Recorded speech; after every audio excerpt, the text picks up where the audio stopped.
Hey guys, so today I'm going to talk about my favorite topic ever, and that's challenge groups. These are the meat and potatoes, the bread and butter of what we do. Um, this is where you get your coaches, your customers, you build relationships. You don't just sign up to be part of a fitness group and then check in once a day. No, you pour your heart and soul into these things. This is where the magic happens. This is where you build relationships with people and you get success stories. You excuse me, you can run several different kinds of groups. You can run free challenge groups. You can run ones that are just program centered. You can run ones that a whole bunch of different programs. Like, that's the beauty of this. You are your own boss. You choose what you want to do, when you want to do it, how you want to do it. I'm just going to share some tips of what has worked for me, and hopefully it works for you. So I run one free challenge group at the beginning, the first Monday of every month. These can be abs challenges. Like, I know in the beginning I would go on Pinterest and I just find a lot of things that people could do at home just to kind of get them used to like home workouts. Um, so abs and squats. It could be a plank challenge. It could be sexy shoulders. It could be whatever you want. Um, and this is just really good to build up your customers. You might be thinking, why would I run a free one? Like that, I'm here to make money. No, you're also here to build relationships and help people. And this is going to make them trust you. They're going to be like, next time that they have a question, they might come to you for it instead of Googling it. Or maybe they'll really, really enjoy your group and want to join the next one, which happens to be a program. So um, I wouldn't do a really long free one just because that's a lot of time. But quick little 7-day clean eating if you're into, I don't know, CrossFit, whatever you're into. So run a free group.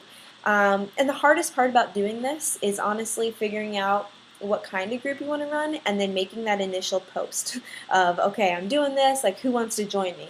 You just type it out, you review it, you type it out again, you update it, put a cute picture, a collage, then you cover your eyes and you press submit and you wait for people to respond to you. Your first time you might only get 1 or 2 likes, and don't be discouraged by that. You just try again and try again in a different way. Maybe you put up a post of someone else. Put yourself in there. That's going to get more likes than you, and people may be liking it and they just liked it because they saw you. But whatever, you can still message them and say, hey, I saw that you liked my picture, you commented on it, just want to see if you want to join my journey. So anyways, just don't get discouraged if you do put yourself out there and nobody responds. Just try again in a different way. Now, the other thing is you can do, programs.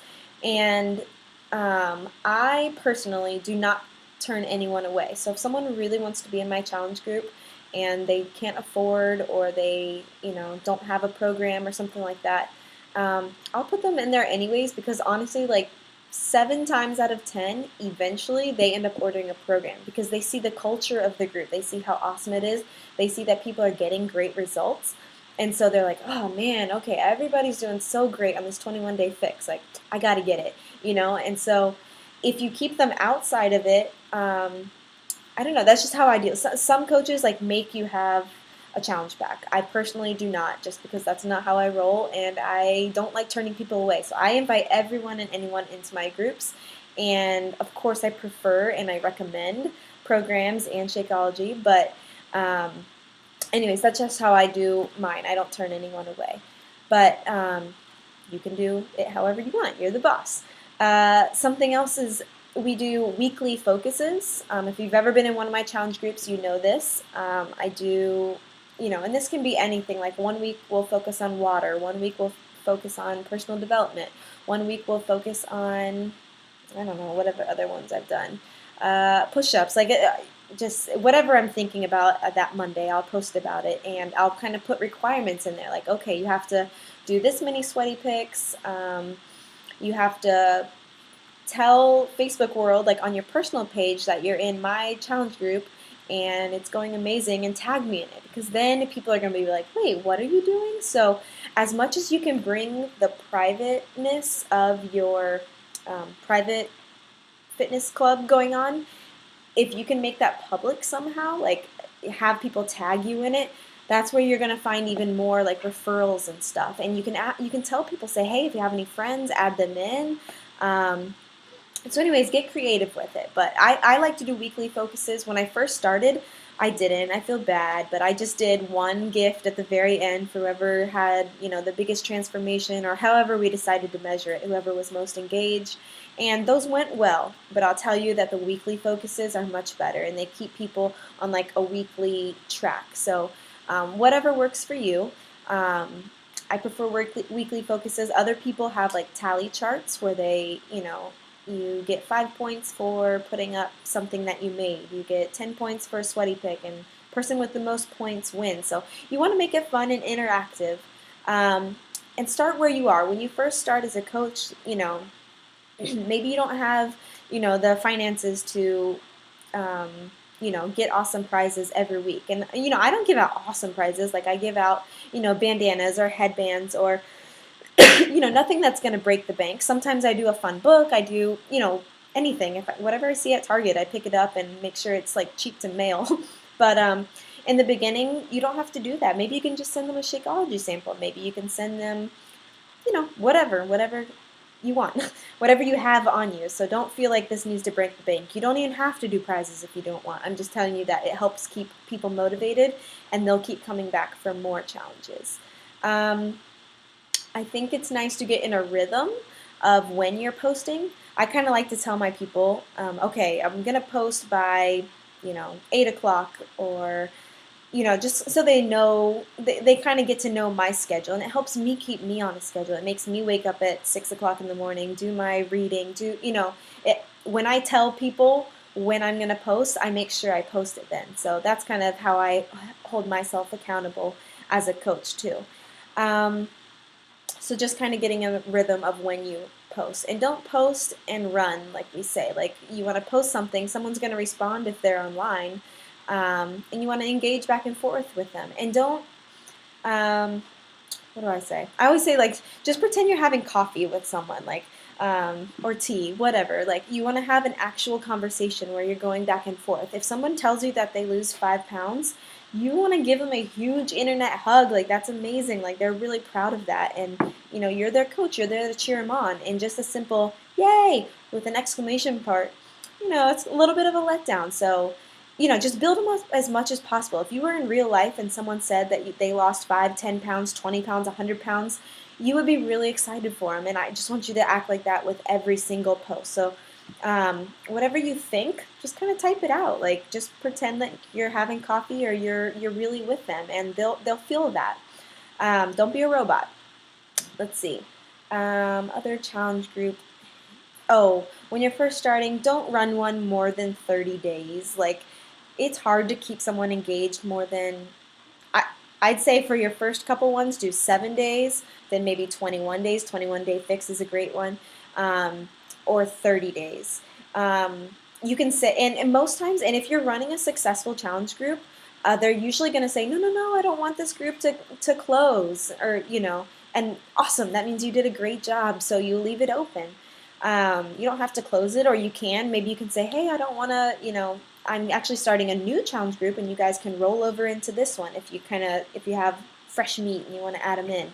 So that's an idea. Just keep them shorter, because it's hard to keep someone engaged for 60 days, 90 days. However, you don't want to just do 30 days and call it quits, because your job is to help them, finish the program. So if they're doing, T25 or PIO, that's 60 days. So you need to keep in contact with them for 60 days and give them an opportunity to be in a challenge group for 60 days. But I'm just saying that you should announce your challenge group as, shorter ones, especially in the beginning. I don't know, don't be scared. You put yourself out there in your challenge groups. It's a much more private environment, so you can just, I don't know, I get my inspiration from Pinterest because I love that. I go on at night and I'm like, oh, I like that meme or something, and I'll just save it to my computer, and then that's my post for the next morning. And I always put a caption, never just a picture, like, what are people going to respond to that? So a picture and a caption. But guys, this is where you groom, future coaches. You might have like 20 people in a challenge group, or maybe you have 5. And only a couple of them interact. Like, that's not totally out out of the ordinary. It actually always happens. You want to try and get everyone engaged as much as possible, but there's always going to be people that it's just not the right time for them, or they're not as into the Facebook stuff as you are. So don't give up on them. It doesn't mean they didn't have a good time. It probably just means it wasn't a good time for them. But let's see. What else? I just had something in my mind and then it left me. Sorry guys, I'm not very good at making videos. I just kind of ramble. Sorry. Okay, I'm not going to waste any more of your time. I'm sure I'll have extra stuff. Maybe I'll put up a challenge group post. Oh, I knew what it was. Okay, sorry. It came to me. If you only have one person that joins you or says, yes, I want to join your journey, you're like, well, I can't really run a challenge group like that. That's fine. We always have challenge group going on, and that's why we're a team. We help each other. So, you know, mine are always run the last Monday of the month. So you guys can always throw your people in my group and then or whoever else's group, and run it with that person. So say, hey, I'll take over the Monday and Tuesday posts, or Monday, Wednesday posts, and you do the rest, or whatever. Share the posts with each other, and that takes the load off of you, too, of having responsibility of posting. So it's really, really nice to pair up, especially for your first couple ones with a different coach, too. And you can kind of, you know, go back and forth and share that responsibility. So, you know, if you get that one person and you're like, I don't want to run a whole challenge group, just ask one of us. Post it in the group. Say, hey, I've got somebody interested. They're ordering Insanity. I really want to help them finish it. Is there a group I can add them to? Sure. Like, no one has ever said no. So there's always going to be a home for somebody. That's our job. We help them finish the program, and we do this through challenge groups. So I hope that you guys took a couple notes or some ideas and are able to use them in your own business. And let me know if you have any questions. You can post it below and I'll comment. All right, bye.